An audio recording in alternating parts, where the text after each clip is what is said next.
Bismillahirrahmanirrahim. Assalamualaikum warahmatullahi wabarakatuh. Waalaikumsalam warahmatullahi wabarakatuh. Alhamdulillahi hamdan kathiran tayyiban mubarakan fi kama yuhibbu rabbuna wa yarda. Allahumma salli wa sallim wa barik ala nabiyyina Muhammadin wa ala alihi wa ashabihi wa man tabi'ahum bi ihsanin ila yaumiddin.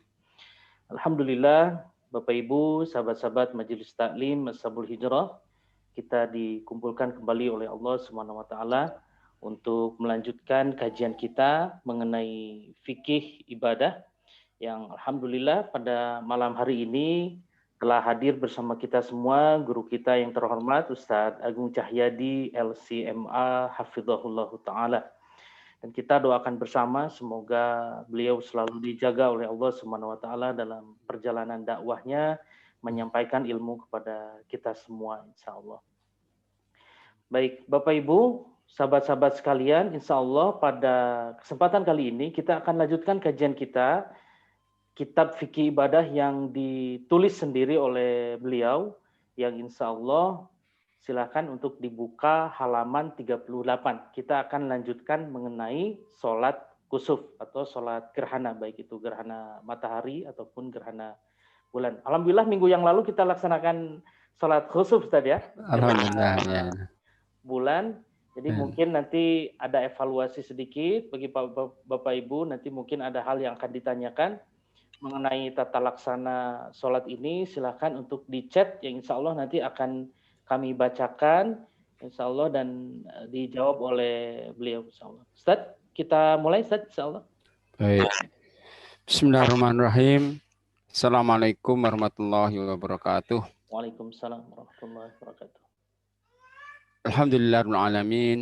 Ghafiriz dzambi wa qabilit taub, syadidil iqabi dzit tawli, la ilaha illa huwa ilaihil masir. Asyhadu an la ilaha illallah wahdahu la syarikalah wa asyhadu anna Muhammadan abduhu wa rasuluh. Allahumma salli wa sallim ala nabiyyika Muhammad wa ala alihi wa sahbihi wa man da'a bi da'watihi wa sara ala nahji ila yaumiddin. Amma ba'du fa yaqulu subhanahu wa ta'ala fi muhkamit tanzilih, ya ayyuhalladzina amanu taqullaha wa qulu qawlan sadida yuslih lakum a'malakum wa yaghfir lakum dzunubakum wa may yuti'illah wa rasulahu faqad faza fawzan 'azima.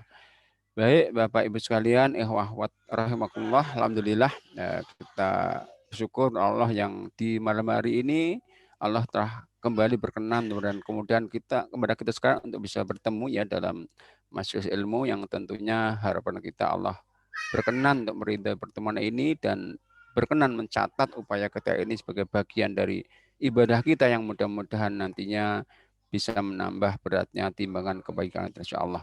Allahumma amin.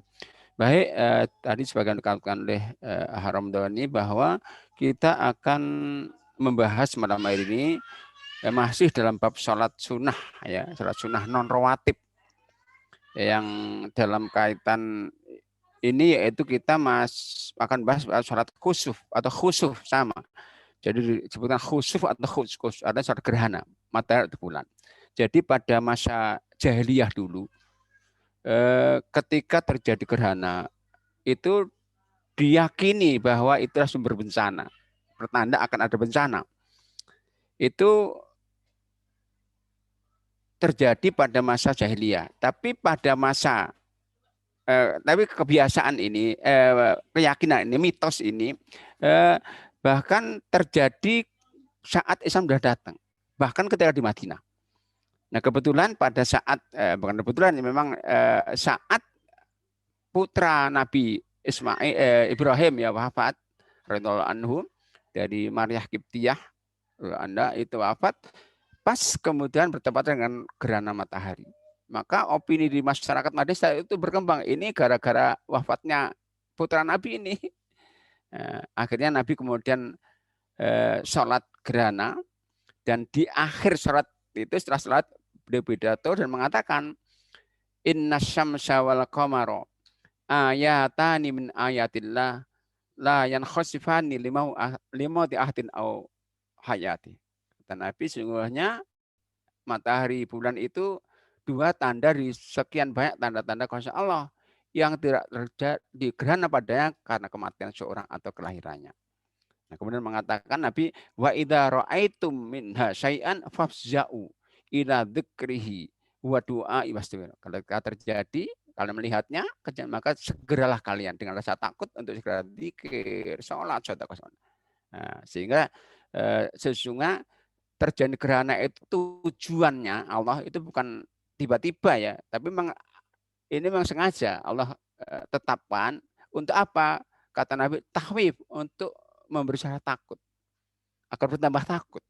Dan itu dijelaskan dalam surah Isra ya, wa ma nursil bil ayati ila tahfifa. Kami tidak pernah mengirimkan satu tanda Allah kecuali untuk memberi rasa takut kepada manusia. Maka Nabi dikatakan fafzau, bersegeralah kalian dengan rasa takut untuk berzikir, berdoa, beristighfar, termasuk sholat. Nah, sholat maka salah satu amalan-amalan yang sunnah kita lakukan saat gerhana adalah sholat.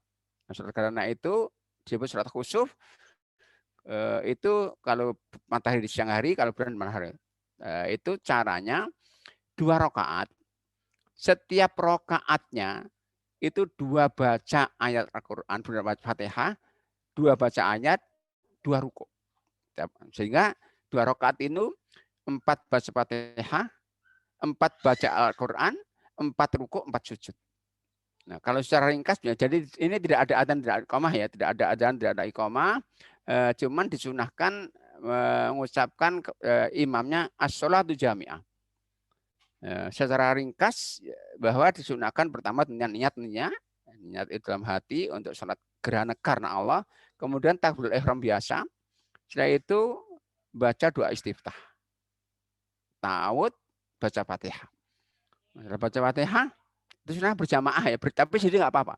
Sunahnya berjamaah, tapi sendiri nggak apa-apa. Nah, setelah baca Fatihah, imamnya baca ayat yang panjang. Kalau zaman Rasul baca Al-Baqarah.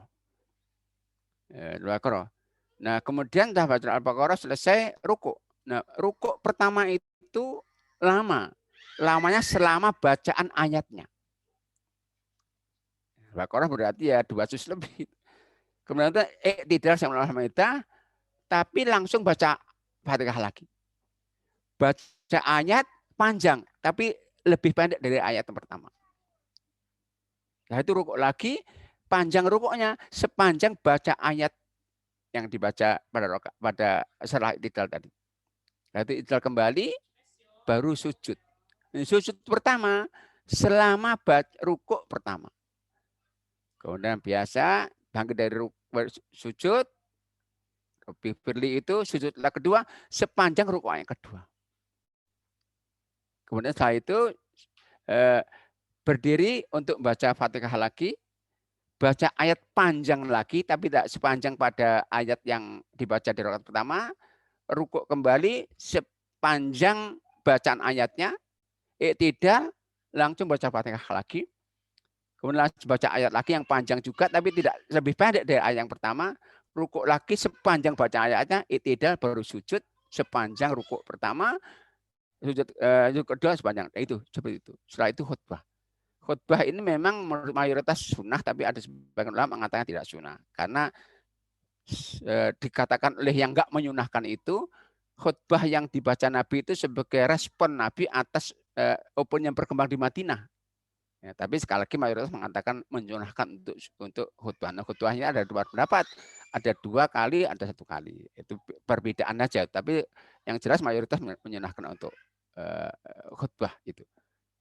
Nah, itu kurang lebih ya di antara cara ringkas untuk sujud untuk sholat gerhana. Nah, baik itu gerhana bulan atau gerhana matahari, bacaannya dikeraskan. Kan matahari siang hari. Nah, kapan sholatnya? Saat terjadi gerhana. Jadi bisa panjang waktunya. Jadi maka itu kalau gerhana itu tidak terlihat di daerah kita atau tidak terjadi gerhana, maka enggak sholat. Jadi gerhana sholat itu diperintahkan di tempat di mana gerhana itu terjadi. Dan waktunya ya sepanjang waktu gerhana terjadi. Mulai sampai Nah, itu kurang lebih ya tentang tata cara sholat gerhana. Nah, baik, kita lanjutkan ya. Sholat istisqa. Sholat istisqa itu dari kata sukya, artinya minta turunnya air. Istisqa itu tambahan dalam bahasa Arab ya, itu punya arti tolap, memohon siraman air untuk memohon hujan. Nah, ini sholat istisqa itu menurut mayoritas ulama kita sama dengan sholat id persis. 2 rakaat, setiap rakaatnya ada tambahan takbirnya. Tambahannya bisa 97 atau 75. Itu persis caranya. Cuman bedanya dalam sholat istisqa ini disunahkan itu yang bagi mereka yang punya ternak disunahkan bawa ternak ke lapangan di mana mereka akan melaksanakan sholat itu. Dan sunnah yang kedua yaitu bahwa imamnya waktu khutbah itu membalik pakaian luarnya. Jadi kalau orang Arab itu Nabi kan berpakaian itu dua rangkap ya. Kalau semacam kut yang keduanya itu dibalik. Dibalik seperti anak-anak muda pakai jaket tuh yang belakang di depan itu. Itu sunnahnya saja. Itu tentang sholat istisqa. Nah, tentunya itu terjadi dilakukan saat memang sedang butuh air kekeringan panjang. Pada masa Umar terjadi itu. Pada Umar pernah sholat istisqa terjadi karena kekeringan panjang sampai banyak yang petani nggak panen, sampai Umar pun membebaskan pencuri waktu itu nggak ketangkap tapi nggak dibebaskan hukumannya. Kemudian Umar melakukan sholat istisqa dan waktu itu tentunya Umar sebagai khalifah, sebagai imamnya, sebagai khotibnya. Tapi setelah khutbah Umar mengatakan begini. Pada saat doa, waktu doa. Allahumma inna nawatawassal bi nabiyyika. Ya Allah, kami dulu tawasul kita dengan nabimu. Maka kemudian Umar menunjuk pamannya, ya kum ya Abbas fad'ulan. Maka bangkitlah ya Abbas untuk mendoakan kami. Jadi yang khutbah Umar, tapi Umar menyuruh Abbas untuk berdoa. Dan setelah itu benar-benar turun hujan. Itu sholat istisqa. Kemudian yang berikutnya yang juga sholat yang sunnah berjamaah yaitu sholat taraweh. Atau dalam istilah Nabi qiyam Ramadan. Nah ini sholat ini sunnah berjamaah. Beda sholat malam di luar Ramadan. Kalau sholat di luar Ramadan itu malamnya nggak sunnah berjamaah, tapi mubah. Yang sunnah itu diteruskan, diistiqomahkan. Kalau mubah itu kadang-kadang nggak beristiqomah. Nah, tarawih itu istiqomah. Kenapa? Yang pertama, Nabi melaksanakan itu meskipun dikatakan 3 hari saja. Untuk yang ke hari keempatnya, dikatakan hari ketiga, keempatnya, Nabi nggak datang meskipun sahabat menunggu, tapi di pagi harinya Nabi mengatakan, aku sengaja kok tidak datang karena takut kalau kalian anggap wajib. Maka setelah itu Nabi sholat sendiri untuk sholat tarawihnya. Nah, pada zaman Abu Bakar berlaku sama. Sahabat di Masjid Nabawi itu sholat tarawih bisa sendiri-sendiri, ada 2, 3 berjamaah juga. Pada masa Umar, baru tarawih oleh Umar dihimpun menjadi 1 jamaah. Saat itu Umar memilih 2 penulis wahyu, penghafal Quran, Ubay bin Ka'ab dan Tamim ibn Asdari untuk menjadi imam tarawih bergantian. Dengan jumlah rakaat berbeda dengan jumlah rakaat yang Nabi kerjakan. Nabi kan 11, ini dikatakan ini 21, 23. Nah, Umar menetapkan itu sebagai sunnah. Sehingga ini diwarisi umat setelah itu. Dan Nabi berpesan kepada kita, alaikum bisunnati wa sunnatil khulafa'ir rasyidil mahdin ba'di. Ikutlah sunnahku dan sunnah para khalifah setelahku. Ya, berarti apa? Berarti sholat tarawih itu berjamaah sunnah. Karena Nabi mengatakan ikutlah sunnahku dan sunnah para khalifah. Dan ini sunnah khalifah Umar. Nah, tentang jumlah rakaatnya memang para ulama berbeda pendapat ya. Artinya apa? Ada kesepakatan bahwa tidak ada jumlah tertentu yang wajib diikuti. boleh 11, boleh 13, boleh 15, boleh 1, bahkan pada zaman Umar bin Abdul Aziz sampai 36. Itu genapnya saja. Sehingga Ibnu Hajar Al-Asqalani dalam buku Fathul Bari, ini buku yang mensyarah Sahih Bukhari, beliau mengatakan begini, sesungguhnya perbedaan jumlah rakaat tarawih sahabat itu adalah perbedaan bersifat variatif, yaitu ikhtilaf tanawu, bukan perbedaan yang sifatnya kontradiktif. Laisa ikhtilaf tadad. Kata beliau dalam syarahnya itu mengatakan kadang-kadang sahabat Nabi itu kalau tarawih dengan jumlah rakaat yang sangat banyak sekali, tapi dengan ayat pendek-pendek. Tapi kadang-kadang mereka salat tarawih dengan jumlah 11 saja, dengan ayat panjang-panjang, sehingga banyak dari antara mereka yang bertubuh ke tongkat. Itu melakukan sesuai dengan kesiapan mereka masing-masing. Sehingga dari penjelasan Ibnu Hajar ini, para ulama sepakat bahwa kita tidak boleh untuk menyalahkan yang berbeda rakaat tarawih dengan kita. Cuman ada satu kesepakatan para ulama yang ini disimpulkan dari hadis Tirmidzi, bahwa salat tarawih itu ada cara khususnya yang dengan itu akan mendapatkan pahala besar. Yaitu Nabi mengatakan sallallahu alaihi wasallam, man qama ma'al imam hatta yansarifa kutiba lahu qiyamul lailatin. Barang siapa salat tarawih bersama imamnya hingga bareng imam selesainya, maka Anda tulis baginya pahala bagikan salat semalam suntuk. Sehingga dari hadis Tirmidzi yang sahih ini para ulama sepakat bahwa sunnahnya orang kalau tarawih itu berjamaah dan bareng imam sampai selesai, nggak boleh motong.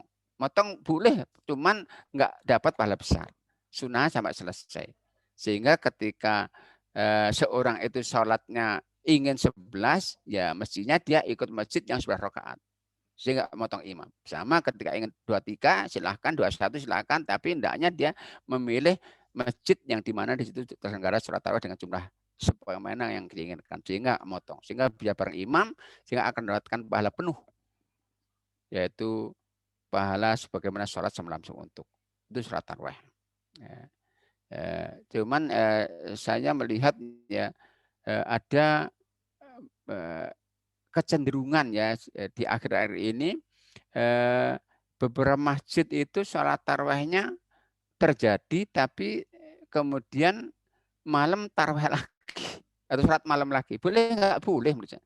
Cuman kalau malam tarawih lagi berarti kan nanti imamnya bergantian dan nggak bareng imam bisa jadi. Berarti dia kalau mau menutup dengan witir berarti nggak witir langsung setelah tarawihnya. Padahal sunnahnya itu sudah berlanjut. Nabi kalau tarawih, kalau sholat malam witirnya langsung, nggak dijedai tidur dulu. Teman bolehnya boleh menurut saya boleh, tapi menurut saya nggak, sunnah tidak demikian. Untuk dapat pahala besar silahkan sama imam selesai tarawih malam nambah, silahkan nambah lagi, nggak apa-apa juga. Cuman nggak berjamaah lagi menurut saya. Itu tentang sholat tarawih sebagai sholat yang non rawatib yang tidak sunnah berjamaah, yang sunnah berjamaah dalam pelaksanaannya. Baik. Kita lanjutkan ya. Lanjutkan yaitu sholat sunnah non rawatib tapi pelaksanaannya nggak sunnah berjamaah, tapi boleh. Mubah. Jadi beda ya. Sunnah itu diistiqomahkan. Kalau mubah itu kadang-kadang nggak boleh istiqomah. Nah, apa itu? Pertama sholat duha. Yang ini fadilahnya sangat besar. Fadilahnya di antara dijelaskan dalam sebuah hadis riwayat Muslim dan yang lainnya, kata Nabi, ma'ahadikum shadaqah. Pada setiap pagi wajib atas kalian sedekah sebagai ungkapan syukur atas nikmat sendi yang diberikan kepadanya.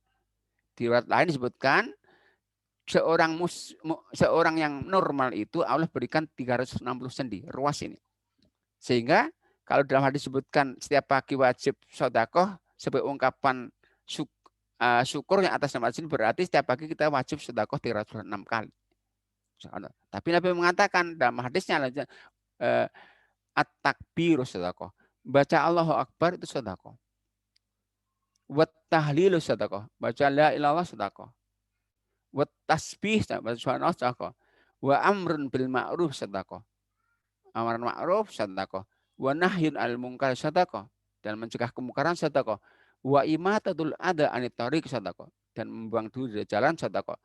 Dan hadis Nabi mengatakan wa yujzi'u min dzalika raq'atani yarka'uhuma min duha. Dan sedekah yang banyak tadi bisa dicukupkan dengan salat 2 rakaat yang dikerjakan di waktu duha. Sehingga salat duha itu fadilahnya bisa menggantikan kewajiban sedekah yang banyak itu. Karena itu Nabi berpesan dalam hadis Bukhari Muslim, jangan pernah meninggalkan salat duha. Kata Nabi dalam hadisnya disebutkan oleh ini riwayat Abu Hurairah, amar Rasulullah SAW bitalatin alla ada'unna atamut. Nabi perintahkan aku untuk melakukan 3 perkara sunnah agar aku tidak meninggalkan sampai mati. Di antaranya salat duha 2 rakaat. Nah, tadi berarti ini sunnahnya sunnah muakkadah ini. Karena apa? Kalau kita nggak salat duha atau 1 hari salat duha, bisa jadi kita akan punya hutang sedekah kalau kita nggak tasbih, nggak takbir segala macam. Maka Nabi berpesan jangan sampai meninggalkan sedekah. Meskipun itu jumlah rakaat yang pendek 2 rakaat saja. Nah ini jumlahnya rakaatnya ya bebas ya 2 rakaat dan tidak ada batas maksimalnya. Meskipun Nabi membiasakan sampai 8 rakaat. Tapi enggak, itu tidak harus, itu bukan ketentuan wajib. Berapa saja. Dan waktunya panjang nih ya, waktunya panjang. Mulai semenjak matahari terbit dan meninggi setinggi 1 tombak, kurang lebih 1/4 jam setelah terbitnya, berakhir ketika matahari nanti tengah-tengah, panjang. Nah, waktu terbaiknya adalah waktu ketika sudah panas. Dikatakan dalam hadisnya, sholatul awwabina idza ramadatul fisal min duha. Sholatnya orang-orang yang kembali kepada Allah itu, yaitu ketika anak unta sudah merasakan teriknya padang pasir. Sebenarnya siang, jam 10-an.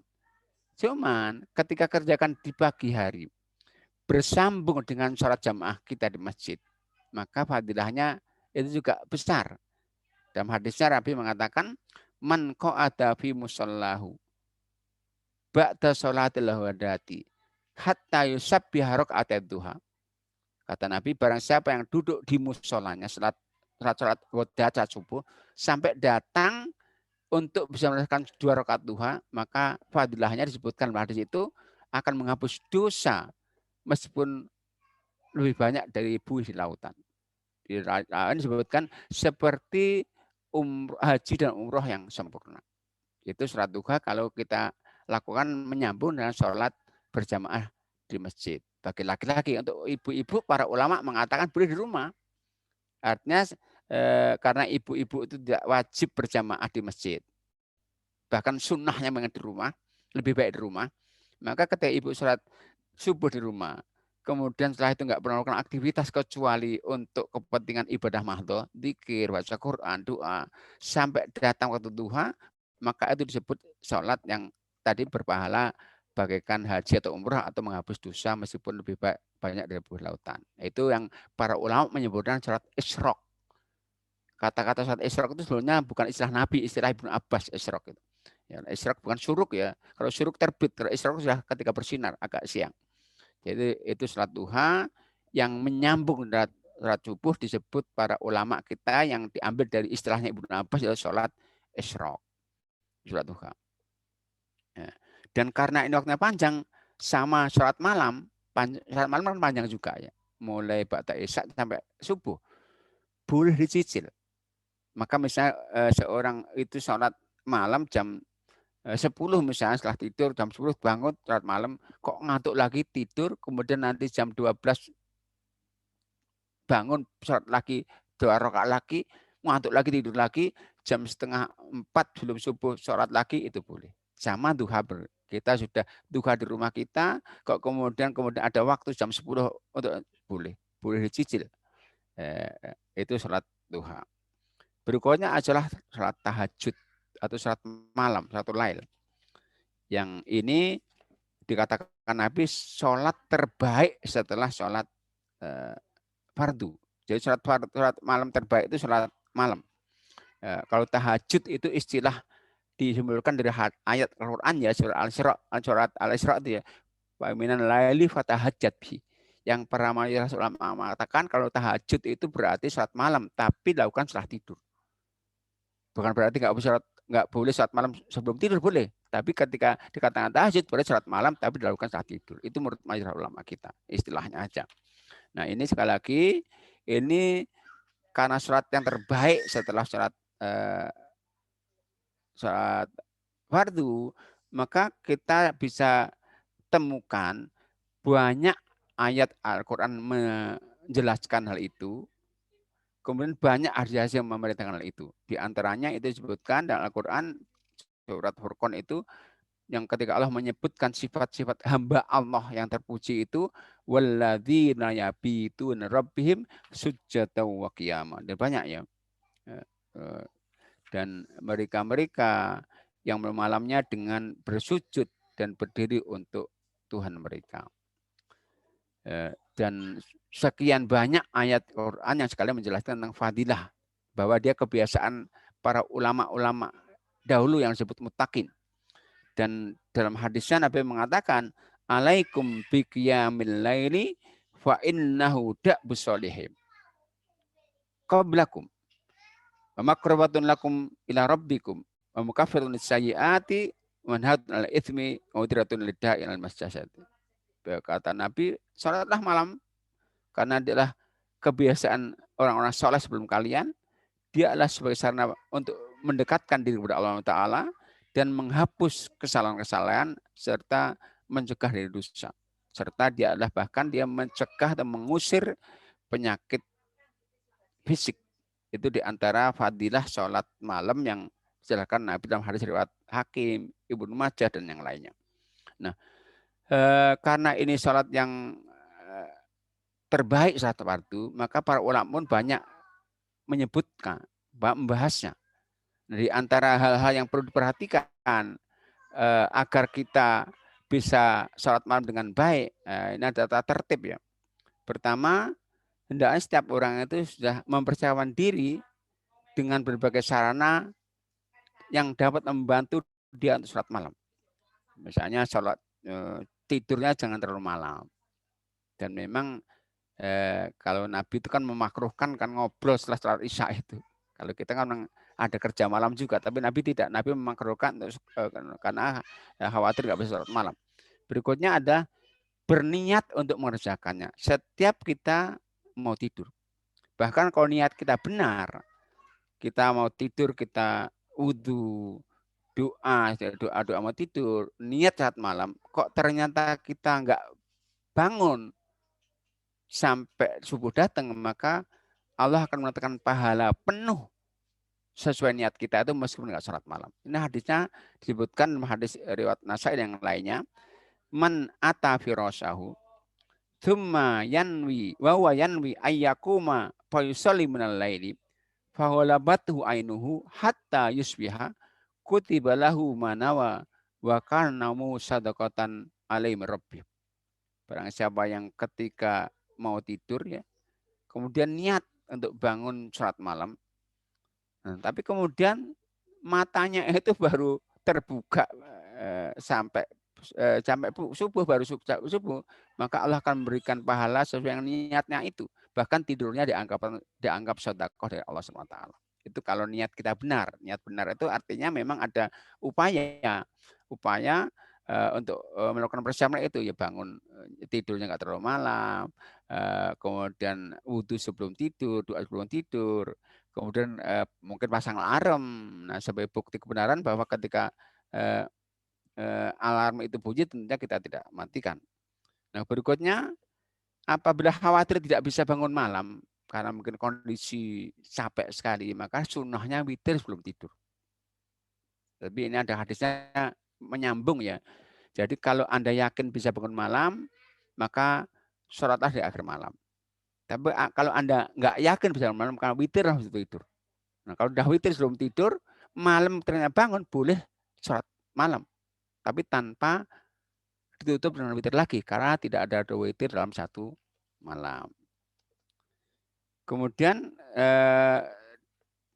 ada satu sunnah bahwa kalau sudah berkeluarga, sunnahnya saling membantu. Kan berkeluarga itu kan salah satu manfaatnya untuk melipat gandakan pahala. Maka sunnahnya sama, saling mengajak, mengingatkan itu. Maka harus kita mesti harus jadikan keluarga itu adalah keluarga yang memang saling siap saling mengingatkan. Maka ada hadis yang Nabi menjelaskan ada jaminan rahmat Allah kepada seorang yang ketika dia saling membantu untuk membangunkan salat malam. Kata Nabi dalam hadisnya, rahimallahu mura'an qama minal laili fasalla wa iqada imra'atah fa in abad nadha fi bajil ma. Allah akan memberikan rahmat seorang laki-laki yang bangun salat malam dan bangun istrinya. Bahkan kalau menolak percikan air saja. Dan lanjutannya warahmatan dan Allah akan merahmat seorang wanita yang bangun malam bukan suaminya kalau menolak percikkan saja air di wajahnya. Nah, ini jamin rahmat. Rahmat itu kan hal yang sangat kita butuhkan. Nah, rahmat Allah itu Allah jamin ya kepada mereka yang saling bantu, saling menolong-menolong. Kalau orang ibadahnya itu personal saja, potensi dapat rahmat ada, tapi nggak ada jaminan. Maka perintah-perintah ibadah personal itu hanya potensi dapat rahmat. Contohnya, kata Allah mengatakan dalam surat yang ke-3132 ya Allah katakan wa atiullah wa rasul la'allakum turhamun. Taatlah kalian kepada Allah Rasul la'allakum mudah-mudahan kalian dapat rahmat. Sama dalam surat misalnya 7 ayat 24 wa idza quri'al qur'anu fastami'u lahu wa ansitu la'allakum turhamun. Kalau Quran itu dibaca, dengarkan berarti mudah-mudahan rahmat. Surat yang 49 10 Allah katakan innamal mu'minu ikhwatun fa aslimu wattaqullaha fastabainakum wattaqullaha lakum turhamun. Bertakwalah kepada Allah, mudah-mudahan rahmat. Jadi mudah-mudahan semuanya. Tapi ketika kita tolong menolong dapat jaminan. Itu saat Allah sebutkan satu ayat. Surat yang ke-9 ayat 1. Allah katakan wal mu'minuna wal mu'minatu ba'duhum awliya'u ba'din ya'muruna bil ma'rufi wa yanhauna 'anil munkari wa yuqimuna sholata wa yu'tuna zakat wa yuti'una rasulah. Kata Allah ulaika sayarhamuhullah. Orang mukmin mukminat itu harus tolong menolong dalam semuanya. Dalam amar ma'ruf tolong menolong, dalam mendirikan syarat tolong-tolong, dalam tolong menolong, dalam mentaati orang tolong menolong itu Allah akan berikan rahmat, jaminan. Maka tadi di ayat hadis yang kita baca tadi Allah akan memberikan rahmat seorang yang menolong istrinya untuk salat malam. Jadi maka kalau kita melakukan kebaikan itu jangan egois, libatkan orang lain akan dapat jaminan rahmat Allah ini. Itu. Nah berikutnya tata berikutnya yaitu sebaiknya diawali dengan 2 rakaat yang singkat-singkat. Jadi Nabi itu kalau salat malam kan panjang-panjang gitu. Cuman dikatakan oleh Aisyah radhiyallahu anha, kan Rasulullah SAW idza qama min al-laili iftataha sholatahu bi raka'atin khafifatain. Jadi Aisyah bercerita radhiyallahu anha, Rasulullah SAW itu kalau sholat malam maka dibukanya dengan sholat 2 rakaat yang pendek-pendek ayatnya. Nah ini dia kalau dalam Muhammadiyah dalam majelis tarjih ini namanya sholat iftitah. Sehingga kalau di Muhammadiyah itu dalam tarjihnya disebutkan sholat tarawih sama sholat malam itu bukan 11 tapi 13. Yang 2 adalah iftitah. Ya, karena dasarkan hadis riwayat Muslim yang dikatakan oleh Aisyah tadi.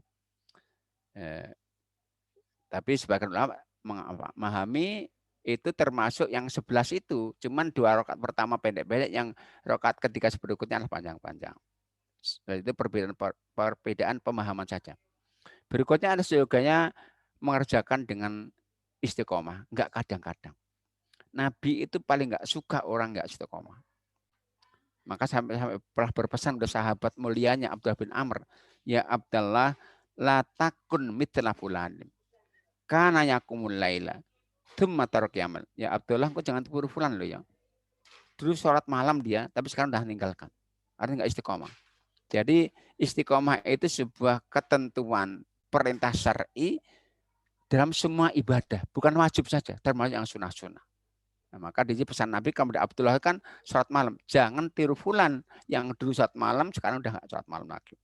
Maka daripada kita mungkin ya, daripada kita 11 kadang-kadang lebih baik mungkin 5 rakaat tapi istiqomah. Karena Nabi mengatakan ahabul a'mal lallahi adwamuhu wa in qallam.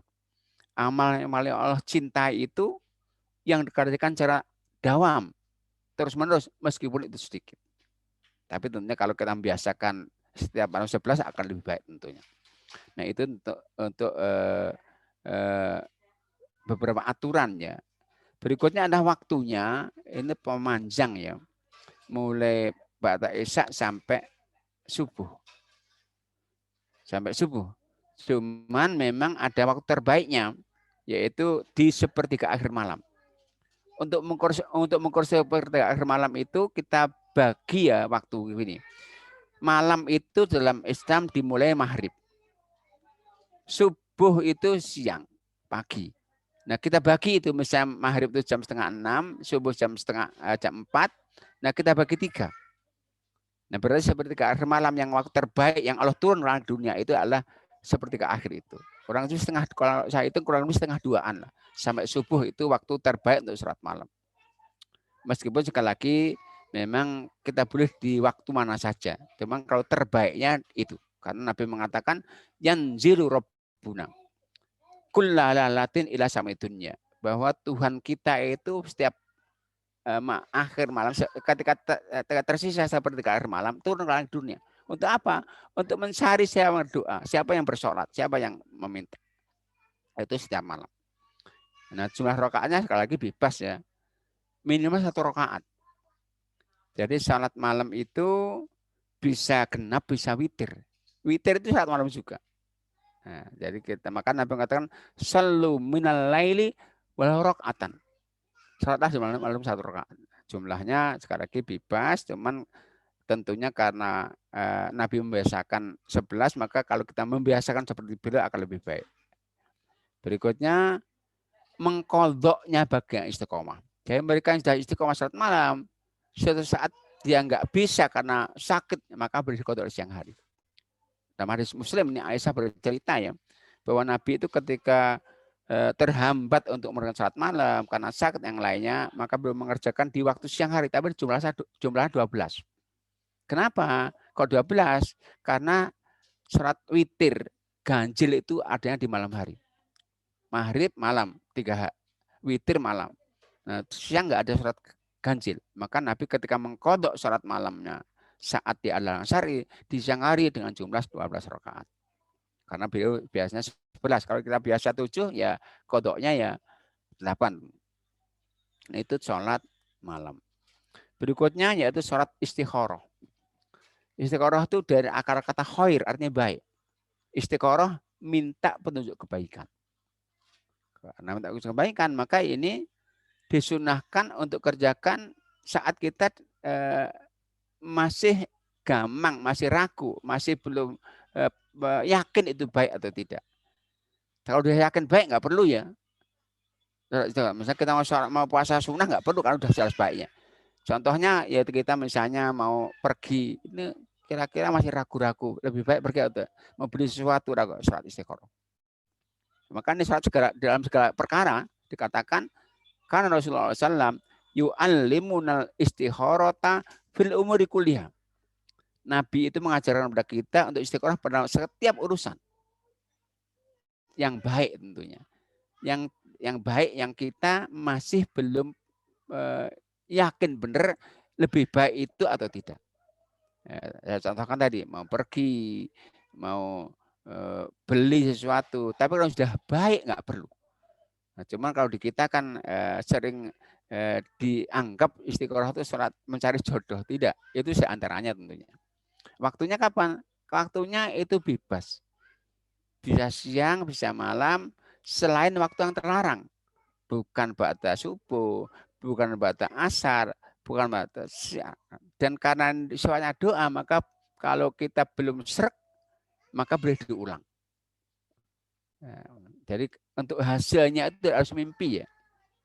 Meskipun mungkin bisa mimpi, tapi nggak harus. Tapi kemantapan hati bisa itu menjadi bukti atau hasil dari surat isyarat itu. Nah, untuk surat isyarat itu ada satu doa riwayat Bukhari ya. Nah, doa ini dibaca setelah sholat, bukan di tengah sholat. Kalau sholatnya biasa ya, seperti surat sunnah biasa, baca ayatnya juga nggak ada khususnya. Cuman setelah sholat ada sunnah doa. Doanya itu riwayat Bukhari kita baca setelah sholat. Nah, ini doanya tulis itu kalau karena ini sifatnya ada doa setelah sholat maka boleh baca terjemahnya kalau belum hafal bahasa Arabnya. Berikutnya sholat ba'da wudhu. Ini sholat dulunya ini sholat mutlak ya. Karena mutlak maka bisa digabungkan dengan sholat-sholat lain. Ba'da wudhu, sholat tahiyatul masjid itu disebut sholat mutlak. Sehingga kalau kita mengerjakan sholat itu bisa digabungkan sholat. Contohnya begini, kita misalnya ke masjid waktu mau sholat duhur, setelah wudhu, masuk masjid bisa 3 sholat sunnah dia. Ba'da wudhu, tahiyatul masjid, dan qobliyah. Maka kita sholat qobliyah saja sudah otomatis dapat 3-3-nya. Nah, itu sholat ba'da wudhu. Yang hadisnya Bukhari Muslim tentang fadilahnya Nabi mengatakan begini, man tawaddo'a nahwa wudhu'i hadza thumma shalla raka'ataini la yuhaddithu fi wa nafsahu ghufira lahu ma taqaddama min dhanbi. Siapa yang wudhu seperti wudhuku sempurna, satu sholat 2 rakaat yang khusyuk, maka sholatnya akan menjadi penghapus dosa-dosa dia. Maka semakin banyak kita wudhu, semakin banyak sholat, maka tentunya akan semakin banyak dosa-dosa terhapus karenanya. Dengan fadilahnya luar biasa besar. Berikutnya sholat sesudah safar.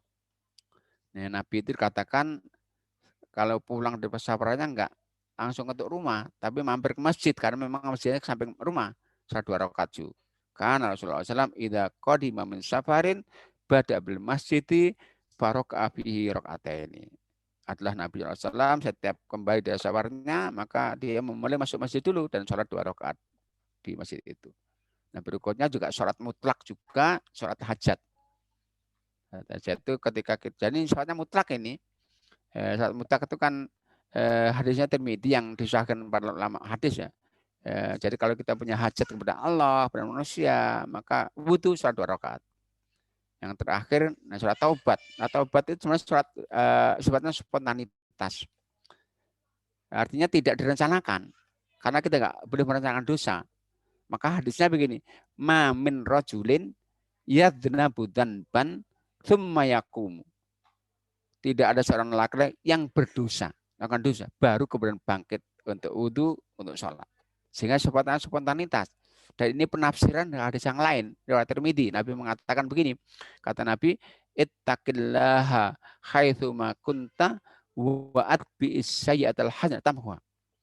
Bertakwalah kepada Allah di mana saja berada dan segeralah ikuti perbuatan buruk dengan baik, kebaikan, maka menghapus dosanya. Nah, kebaikan itu wujudnya bisa sholat, bisa sedekah, bisa istighfar. Jadi kalau orang melakukan dosa, misalnya nggak sengaja dengarkan orang sedang gunjing saudaranya, kita merasa dosa langsung sholat 2 rakaat atau langsung sedekah terhapus dosanya. Nah, sholat ini sekali lagi ini fungsinya sama dengan ibadah yang lain. Menghapus dosa kalau itu kerjakan langsung setelah kita melakukan dosa. Ini tentang sholat sunnah yang tidak sunnah berjamaah. Nah, monggo mungkin sebelum kita lanjutkan mungkin ada yang ingin menambahkan, silahkan. Kalau nanti tidak ada kita lanjutkan. Oke, monggo.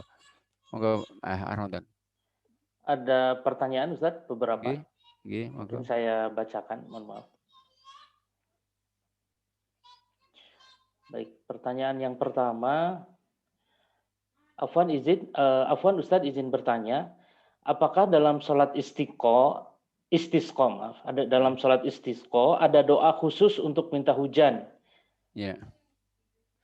Jadi tidak ada doa khususnya sebagai sholat istikharah ya. Bebas saja doanya. Minta hujan memang minta hujan sekali bebas, nggak ada doa khusus dari lafaz dari Nabi, nggak ada.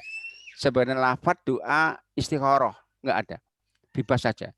Maka waktu itu ketika Umar sholat istisqa setelah khutbah beliau mengatakan inna kunna natawassalu bin nabiyika kum ya Abbas fat ulan. kami dulu tawasul dengan Nabi, maka bangkit Abbas antara doakan kami. Maka Abbas bangkit untuk doa dan ada doa khususnya. Silahkan doa, bahkan bahasa Indonesia pun nggak masalah. Ya. Menyambung yang istisqa tadi Ustadz, yang disunahkan membawa ternak itu kalau sekarang bagaimana di ini prakteknya sulit ya. Agak susah betul. Artinya ternak itu ternak seperti apa sapi seperti yang sulit prakteknya gimana.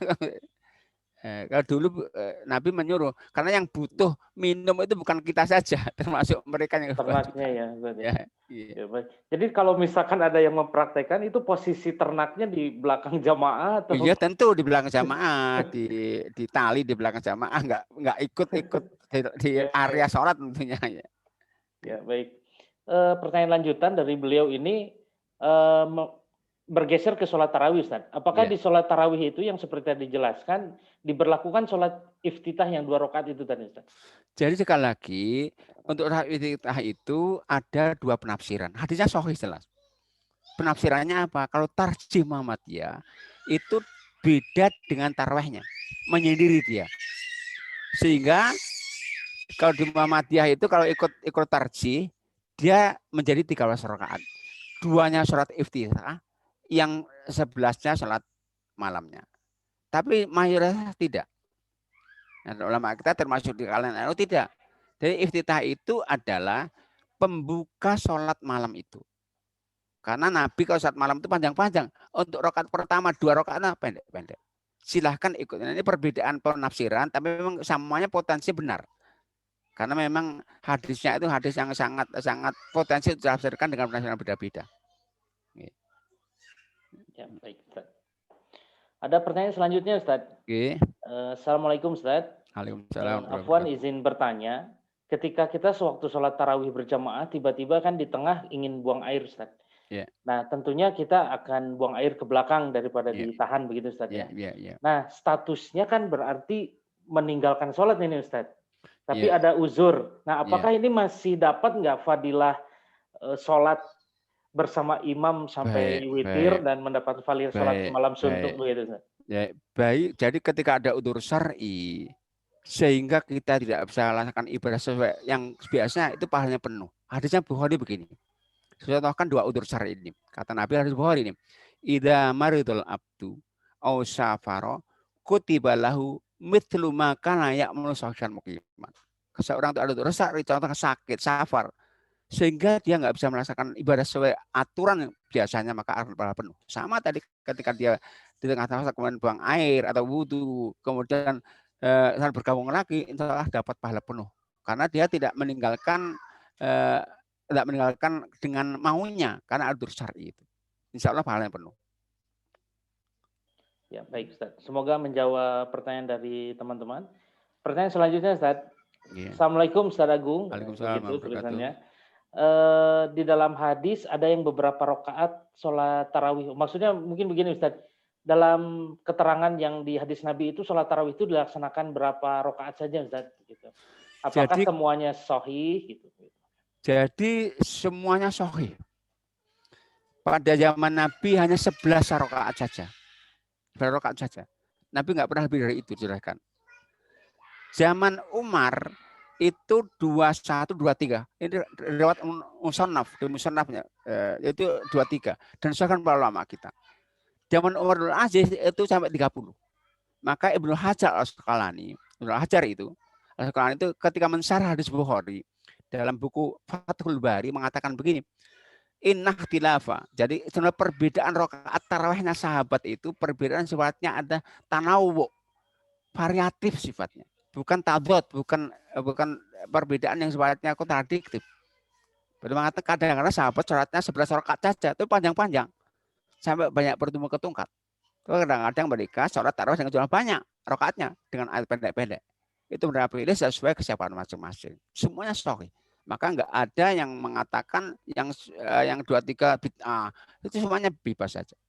Bebas saja. Semuanya hadisnya sahih.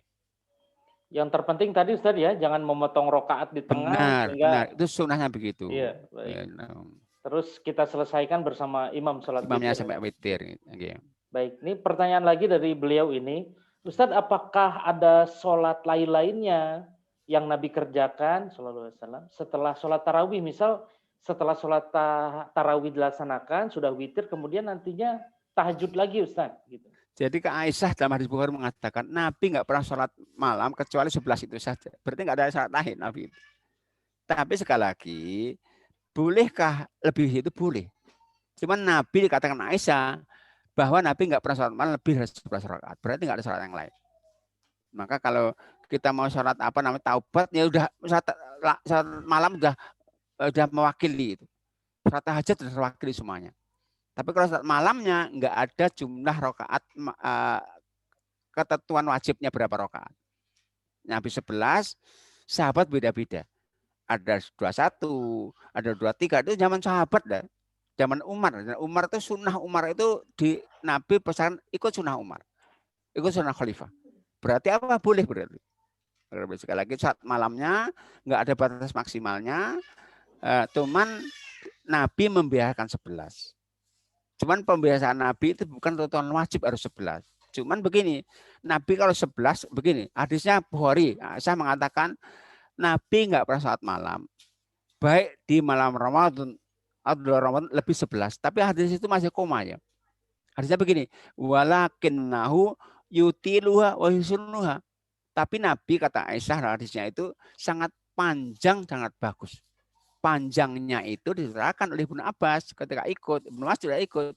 Rakaat pertama Al-Baqarah, Ali Imran, An-Nisa. Satu rakaat saja itu. Nah itu maka itu kalau misalnya kalau kita mau 11 mestinya lah ya sunnahnya panjang-panjang gitu. Meskipun nggak harus panjang Nabi. Gitu. Cuman sekali lagi tidak ada satupun ulama yang kemudian mengingkari yang lebih 11. Karena memang itu sunnah Umar dan Umar itu khalifah dan Nabi berpesan ikutlah sunnahku dan sunnah para khalifah. Ya baik Ustaz. Semoga bisa menjawab pertanyaan dari penanya yang sudah menuliskan di kolom chat. Masih ada Ustaz, ini cukup banyak.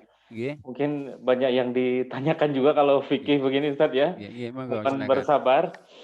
Assalamualaikum Ustaz. Apakah ada doa khusus ketika setelah sholat duha? Jadi saya dari kecil itu diajarkannya begini Ustaz. Allah doa begitu. Itu sebetulnya secara kesohihannya bagaimana? Jadi tidak. Itu bukan doa yang didasarkan pada hadis yang sahih, tidak. Jadi sekali lagi doa Allah, saya pun hafal itu karena di madrasah dulu diajarkan inna duha wal ba'uka wal qudratu itu, tapi ternyata sekali saya cek hadisnya tidak ada doa surat duha dengan doa itu enggak ada. Saya lihatnya ya.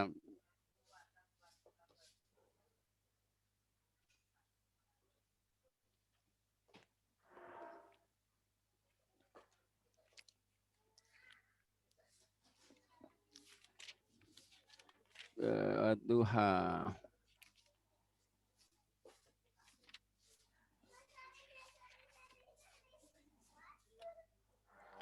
Jadi nggak ada, itu nggak disebutkan dalam hadisnya.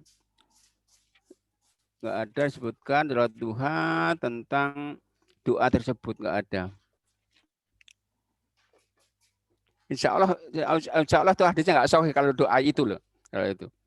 Yang juga saya juga hafal juga, maka bebas saja doanya tentang sholat duha ini, monggo silahkan. Nggih.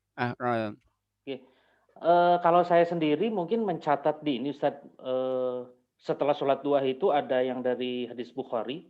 Ya. Allahumma gfirli wa tub alayya innaka ya itu tapi bukan apa namanya? Bukan yang Allahumma inna duha. Kalau itu benar ya, memang ada beberapa hadis ya. Yang itu kalau di hadisnya disarankan untuk dibaca sampai 100 kali. Tapi kadang-kala saya nggak sampai juga sampai 100 kali. Ya. Bagaimana Ustaz ya?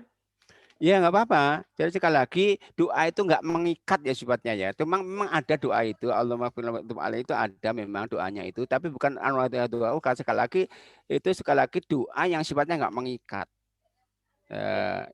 Nggak harus dibaca. Tapi kalau dibaca nggak akan lebih baik tentunya. Ya baik. Semoga bisa menjawab dan tadi klarifikasi kalau yang doa Allahumma inna duaka itu tidak ada riwayatnya Ustaz ya. Benar ada riwayatnya.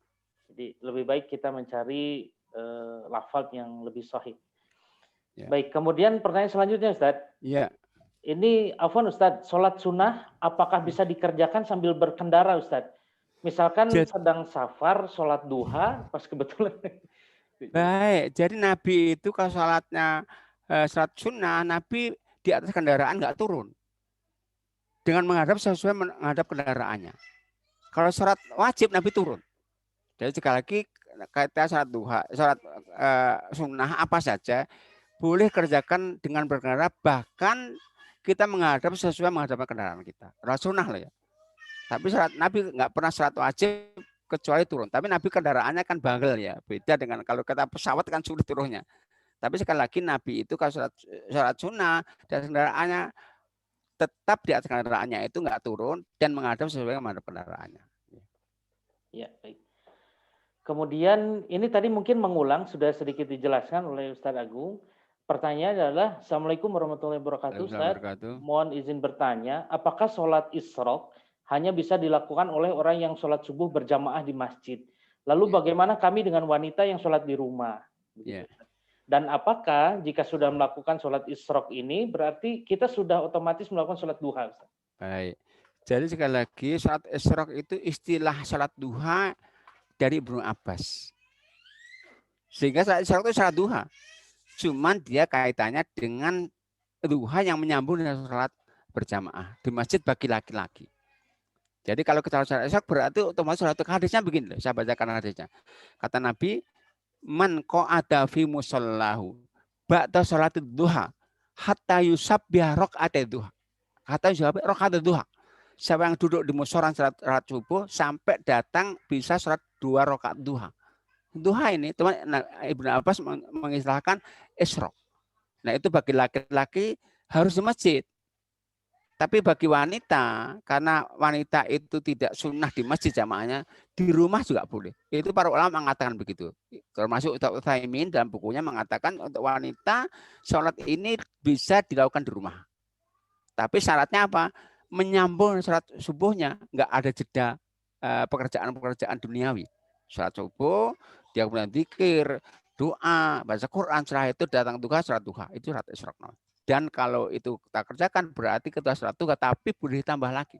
Karena sholat duha tidak ada batas minimal rakaatnya. 2 rakaat minimal, maksimalnya nggak ada. Silakan tambah lagi. Ya, baik. Pertanyaan selanjutnya Ustadz, mohon maaf. Ustadz, ini ketika sholat witir, di akhir sholat witir itu kita imamnya melakukan kunut. Lalu itu hukumnya bagaimana Ustadz? Kunut di dalam witir. Baik, jadi bahkan doa kunut yang mungkin dibaca oleh sebagian kita, Allahumma hdini itu doa kunut witir. Jadi begini, Sayyidina Hasan radhiyallahu anhu beliau mengatakan, alamini Rasulullah kalimatin aqulhuna fil witri. Nabi mengajarkan aku kalimat aku baca dalam witir, yaitu Allahumma hdini wa hadai itu justru witir. Maka witir itu memang sunnahnya kunut. Kalau Imam Syafi'i menyunahkan itu setelah separuh malam Ramadan. Tapi para ulama beda-beda pendapat, boleh dari awal pun boleh kok. Karena memang witir itu memang ada sunnah kunutnya. Gitu. Ya. Jadi di sini ada pertanyaan lanjutan, apakah kita harus ikut ya? Ikut Ustaz ya? Ikut imam. Doa baik saja kok doa itu ada memang sunnah itu. Sunnah di dalam witir kita. Iya. Cuma tadi perbedaannya kalau Imam Asy-Syafi'i itu dari separuh terakhir aja Ustaz ya. Sunnahnya setelah separuh Ramadan. Kalaupun kita laksanakan dari awal Ramadan pun nggak masalah. Ya, baik. Selanjutnya Ustadz, mungkin ini sudah dipertanyakan ya di pertemuan selanjutnya, tapi mungkin disampaikan lagi. Afwan izin bertanya Ustadz, apakah benar waktu sholat subuh di Indonesia ini lebih cepat dari yang seharusnya Ustadz? Jadi begini ya, untuk suatu negara itu ada yang diberi wewenang untuk menetapkan atau ketentuan ibadah-ibadah sifatnya kolektif. Yaitu contohnya ya awal Ramadan, al waktu akhir waktu. Itu kalau di Indonesia diserahkan ke Kementerian Agama, Departemen Agama. Nah, kemudian kalau kemudian muncul pendapat-pendapat itu muncul sudah beberapa tahun yang lalu, bukan sekarang aja, sudah lama. Sekarang Muhammadiyah aja menentukan. Tapi sebelumnya sudah muncul di Masyarakat Kiblati, mungkin sudah mungkin 5 tahun, 8 tahun lalu sudah muncul itu. Nah, mestinya karena ini menyangkut kepentingan umum, mestinya disampaikan ke Departemen Agama untuk didialogkan. Mestinya begitu. Kaidahnya begini, kaidahnya fikihnya al-imam yarbul ikhwa. Pemimpin itu menyatukan perbedaan. Jadi ibadah itu ada sifatnya personal, ibadah kolektif. Ibadah kolektif itu hak penentunya negara. Maka di negara semua dunia nggak pernah ada terjadi perbedaan Ramadan kecuali Indonesia saja. Karena ibadah kolektif. Kalau pemimpin salah itu biasa kok. Zaman Nabi pernah salah kok menentukan Idul Fitri waktu itu. Salah Nabi. Tapi itu kemudian itu berlanjut berikutnya hak negara. Tapi ibadah personal itu bebas. Nah di Indonesia sekali lagi muncul kurang lebih 5-7 tahun lalu tentang ada di masa Kiblati waktu itu bahwa di Indonesia terlalu pagi. Nah sekarang Muhammadiyah juga menentukan 8 menit Muhammadiyah itu. Silahkan. Tapi menurut saya agar nggak jadi fitnah, maksudnya disampaikan ke yang wenang Departemen Agama untuk dilakukan. Sehingga nanti ditetapkan bersama. Nah, perbedaan saja itu sekali lagi yang memang muncul dari Muhammadiyah sekarang, tapi sebelumnya sudah diawali sebelumnya dari teman-teman Salafi kalau nggak salah waktu itu, karena masih Kiblati waktu itu. Dan waktu itu juga ada penjelasan hendaknya akan nggak jadi fitnah masyarakat, hendaknya kemudian disampaikan ke yang berwenang dalam Departemen Agama untuk dilakukan. Karena apa? Di Surabaya pernah saya datang ke satu masjid di Semolowaru, Masjid Al-Mu'ti namanya. Ketika muncul dulu pertama kali tentang terlalu cepatnya apa namanya itu subuh Indonesia itu, ada beberapa teman ehwah itu di masjid itu waktu sholat subuh adzan subuh mereka masih sahur di masjid itu. Akan jadi fitnah gitu. Sibuk masjid itu ramai sekali. Nah itu kan fitnah. Karena sifatnya ibadah kolektif, maka mestinya jangan demonstratif kalau memang berbeda dengan yang ketentuan negara. Silakan. Kalau saya masih ikut pemerintah, kalau saya masih tetap saya belum suka. Meskipun keluarga saya Muhammadiyah, termasuk saya di sini juga termasuk pengasuh di Masjid Muhammadiyah, tapi saya ikut yang pemerintah. Ya. Baik Ustadz. Pertanyaan selanjutnya Ustadz mengenai sholat taubat. Jadi pertanyaannya, saya pernah diajarkan dari kecil bahwa pelaksanaan sholat taubat itu, rakaat pertama setelah Al-Fatihah kita membacakan suratul kafirun 10 kali. Pada rakaat kedua membacakan suratul ikhlas 10 kali. Apakah ini ada dasarnya Ustaz? Baik. Jadi begini, sekali lagi saya ulang, sholat taubat itu sholatnya spontanitas, nggak bisa direncanakan. Karena dosa itu nggak boleh merencanakan. Hadisnya tadi diserahkan. Dan sholat itu 2 rakaat, ketentuan sholat biasa. Nggak ada ketentuan syar'i hadis yang mendukung bahwa sholat taubat itu harus kafirun berapa kali. Nggak ada. Biasa saja, dan itu pun sifatnya spontanitas. Ya, baik. Ada pertanyaan satu lagi Ustaz. Mohon maaf Ustaz, izin bertanya kembali. Ketika kita sedang di perjalanan, dalam hal ini sedang di dalam kereta, kemudian kita masuk waktu sholat, apakah boleh kita sholat di kendaraan? Seperti itu Ustaz. Lalu bagaimana caranya sholat di dalam kereta? Jadi sekali lagi ibadah sholat itu terikat dengan waktu ya. Nggak boleh luar waktunya. Allah katakan itu Al-Quran surat yang keempat ayat 103. Inna sholata kanat al-mu'mina kitabam maquta. Sholat itu terikat mengikat orang mukmin dalam waktu tertentu. Maka dalam waktu nggak sah. Maka kalau kita berkendara dalam waktunya harus sholat. Kita nggak boleh tunda. Cuman kalau berkendara safar kan boleh dijamak saja. Nah kalau kita misalnya ke Amerika atau yang lama atau ke Saudi lah yang hanya 9 jam 10 jam. Itu kalau kita gabungkan di Saudi berapa sholat nanti? Nggak boleh, harus kendara. Caranya kalau bisa berdiri, kalau nggak bisa sesuai kemampuan. Karena kaidahnya la yukallu nafsan illa usaha. Nah, kalau di pesawat kita nggak boleh loh ya. kita sholat berdiri kan nggak boleh, sama kru nggak boleh. Kecuali pesawat Saudi itu ada di belakang, itu ada ruangan khusus bisa 8 orang berjamaah itu. Kalau selain Saudi kita nggak boleh, umroh pun nggak boleh kalau berdiri ditegur dengan duduk. Dan nggak boleh kita tunda nanti. Kalau kita tunda nanti berarti kita bisa menjamak 3 sholat, 4 sholat. Padahal jamaah itu maksimal 2 sholat saja. Harus sholat sesuai kemampuan kita. Ya. Ini ditutup satu pertanyaan lagi. Mungkin ini pertanyaan yang sering dirontalkan dan cukup klasik juga mungkin Ustaz. Ustaz, bagaimana hukum kunut subuh ini? Saya harus ikut atau tidak? Karena beliau meyakini bahwa jumhur ulama berpendapat tidak ada kunut subuh. Nah, jika kita tidak kunut, kemudian imam kunut, persikapan kita bagaimana? Jadi kunut subuh itu dipersilihkan 4 mazhab. Ulama selainnya juga bisa. Kalau 4 mazhab yang menyunahkan Imam Syafi'i. Muridnya itu Imam Ahmad mengatakan, saya tidak menganjurkan kunut, tapi saya mengingkari yang ikut kunut. Nah, kenapa? Hadisnya memang ada riwayat Muslim, memang potensi diperbedakan maknanya. Begini hadisnya, Muslim begini.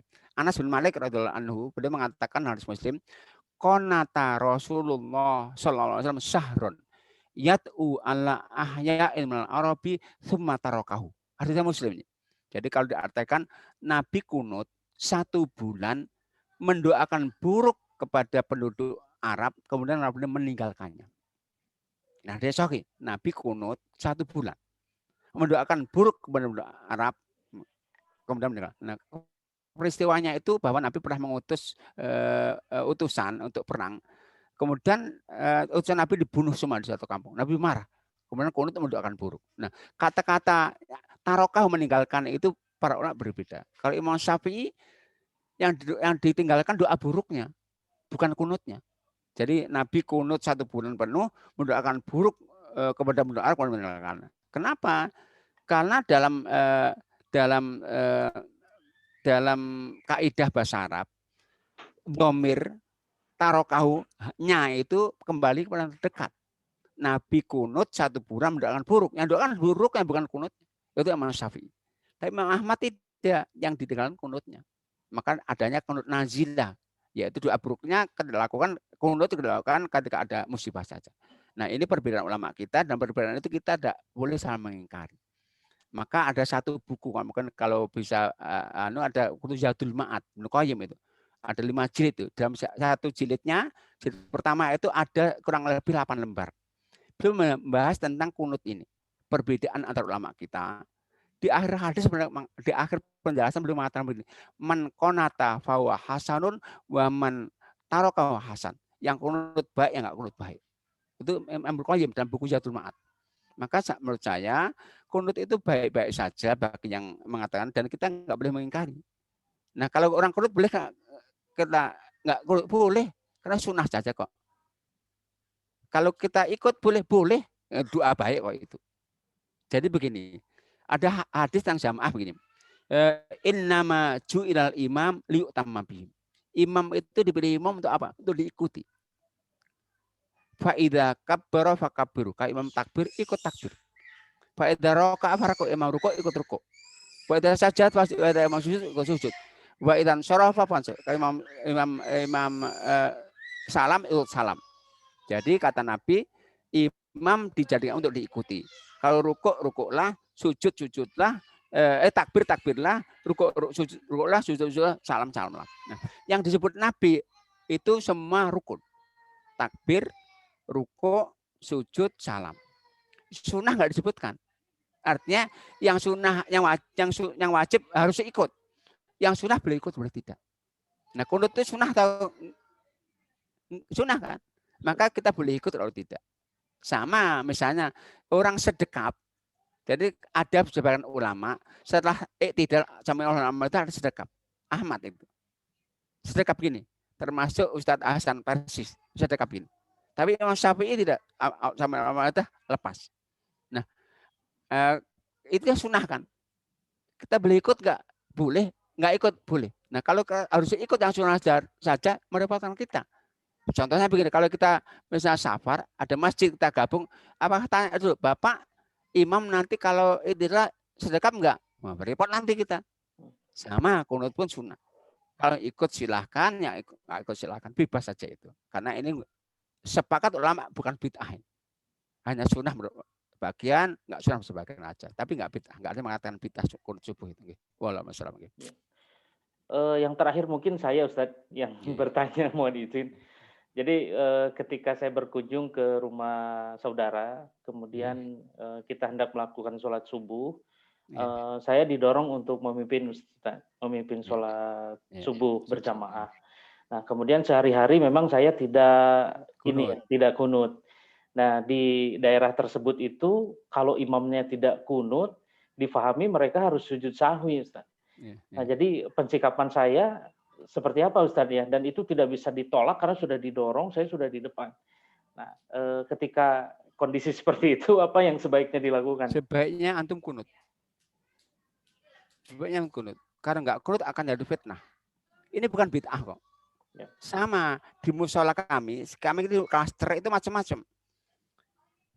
Sehingga apa? Jadi ada yang pakai kunut, maka imam nanti kunut subuhnya tergantung imamnya. Kalau yang imam saya nggak pakai kunut, tapi kalau imamnya ada yang pakai kunut, silakan, nggak masalah. Karena ini bukan bid'ah, sekali bukan bid'ah. Nggak ada yang mengatakan kunut subuh itu bid'ah, nggak ada. Cuman sunnah sebagian. Maka menurut saya bagi yang mungkin nggak biasa kunut, tapi kemudian dia di masjid tertentu jadi imam, ikut kunut. Kalau nggak terjadi masalah. Contoh begini, Imam Syafi'i itu kunut nggak? Kunut ya. Kunut. Ada sahih. Cerita atar sahih. Imam Syafi'i itu tinggalnya di Mesir. Suatu saat dia berkunjung ke Kufah. Kufah itu di Irak. Kufah itu dulu disitulah Imam Abu Hanifah hidup. Tapi ketika Imam saya berkunjung sana, tentunya Imam Abu Hanifah nggak. Kebetulan Imam Syafi'i di Kufah beberapa hari di masjid di mana Abu Hanifah jadi imam. Nah, ketika umat di Kufah itu tahu keadaan Syafi'i, maka langsung disuruh jadi imam. Selama jadi imam, saya nggak pernah pakai kunut. Muridnya protes. Ya Imam Syafi'i, kenapa Anda tinggalkan kunut? Padahal Anda fatwakan kalau nggak kunut Anda sujud sahwi, Anda nggak kunut sujud juga. Maka Imam Syafi'i mengatakan apa? Tarok tuh amdan takriman. Aku tinggal sengaja kok untuk apa? Menghormati Abu Hanifah. Para ulama mengatakan, mengomentari peristiwa ini, seandainya Imam Syafi'i tadi kunut pasti akan heboh. Kenapa? Masjid nggak pernah kenal kunut kok. Heboh. Kalau heboh akan protes kepada imamnya. Kalau mereka protes imamnya, kira-kira murid Imam Syafi'i bela imamnya atau bela jamaahnya? Bela imamnya. Apa potensi percocokan itu terjadi? Ada. Sehingga Imam Syafi'i tinggal kunut sengaja. Kenapa? Itu sunnah saja. Agar nggak terjadinya haram percocokan, agar terjadi persatuan, itu kewajiban. Maka sekali lagi bagi mereka, menurut saya bagi mereka yang nggak biasa kunut, kok suruh jadi imam di situ biasa kunut, cuma lebih baik kunut. Kalau nggak terjadi heboh masyarakat. Fitnah itu lebih bahaya daripada meninggalkan sunnah. Gitu. Lebih baik meninggalkan sunnah daripada kita terjadi fitnah yang hukumnya haram. Gitu. Ya, baik Ustaz. Alhamdulillah Ustaz, semua pertanyaan sudah disampaikan dan sudah dijawab juga. Semoga bisa menjawab dari Bapak Ibu sekalian pertanyaan-pertanyaan yang diajukan. Sudah jam 9 lewat, jadi sudah cukup larut. Insya Allah kita lanjutkan di bulan depan Ustaz. Semoga Allah memudahkan. Jazakallahu khairan atas ilmu yang disampaikan. Sebelum menutup majelis ini, mohon untuk ditutup dengan doa Ustaz. Tafadhol. Baik. A'udzubillahi minasyaitonirrajim. Bismillahirrahmanirrahim. Alhamdulillahirabbil alamin, hamdan yuwafi ni'amahu wa yukafi'u mazidah. Ya Rabbana lakal hamdu kama yanbaghi li jalali wajhika wa azimi sultanik. Allahumma salli wa sallim ala nabiyyika Muhammad wa ala alihi wa sahbihi wa sallim tasliman katsira. Rabbana dhalamna anfusana wa illam taghfir lana wa tarhamna lanakunanna minal khasirin. Rabbana ighfir lana wa li ikhwanina alladziina sabaquna bil iman wa la taj'al fi qulubina ghillan lil ladziina amanu rabbana innaka ra'ufur rahim. Rabbana faghfir lana dzunubana wa kaffir 'anna sayyi'atina wa tawaffana ma'al abrar. Rabbana wa atina ma wa'adtana ala rusulika wa la tukhzina yaumal qiyamati innaka la tuhlul mi'ad. Allahumma inna ala dzikrika wa syukrika wa husni ibadatik. Allahumma kfina bihalalika an haramik wa aghnina bi fadlika amman siwak. Rabbana hab lana min azwajina wa dzurriyyatina qurrata a'yun waj'alna lil muttaqina imama. Rabbana atina fid dunya hasanah wa fil akhirati hasanah wa qina adzabannar. Tawaffana muslimin wa ahlakna bis salihin wa subhana rabbika rabbil izzati amma yasifun wa salamun alal mursalin walhamdulillahi rabbil alamin.